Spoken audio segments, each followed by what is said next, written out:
you are aware, I have been accused today in this article of physical abuse and apparently within the last hour, sexual abuse. I want you to know that I categorically deny absolutely any wrongdoing, and I believe that the RCMP, in looking into this matter, will discredit the complaint entirely because it just didn't happen.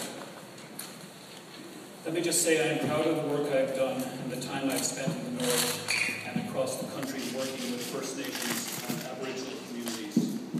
I have the honour of having 2 Aboriginal names given to me by Aboriginal groups for accomplishments we achieved together. I'm also proud of the book Patriot Hearts, the story of my own journey, my experiences, and my personal recollections of those years. I did my best to include elements that contributed directly to the build-up and delivery of the Games. Given my background and experiences working side by side with First Nations leaders and communities, it was very troubling to read the recent article as it deals with very serious, unfounded allegations that are completely without merit. Because of the gravity of the situation, I encourage the police to continue to investigate the allegations and especially how they were arrived at. Further, I am very disappointed, in spite of numerous written cautions, by the reporter's shocking lack of diligence in researching the article. As a result of inaccurate reporting, I feel that my character has been recklessly challenged, and I have no choice now but to proceed with legal action. It is also beyond all belief that the Georgia Strait newspaper did not place a single call to me to validate any of the elements of this story. Advancing this after more than 40 years, particularly when I have been in the public eye constantly for the past 14 years, is beyond me.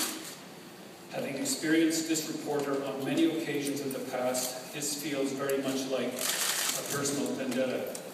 And finally, let me just say, on the very first occasion that this was brought to my attention, prior to the Olympic Games, I was advised that for a payment, it could be made to go away. And as such, I reported the matter to the police.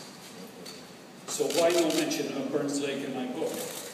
My time in Burns Lake was fairly brief and fairly uneventful.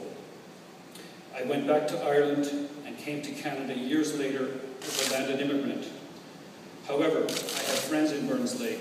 I've been there many times. I've spoken there. I have visited the community with the First Nations delegation prior to the Olympics and brought the Olympic torch relay through the community, all without incident. There is much I could comment on and would love to, but as this issue is now with the police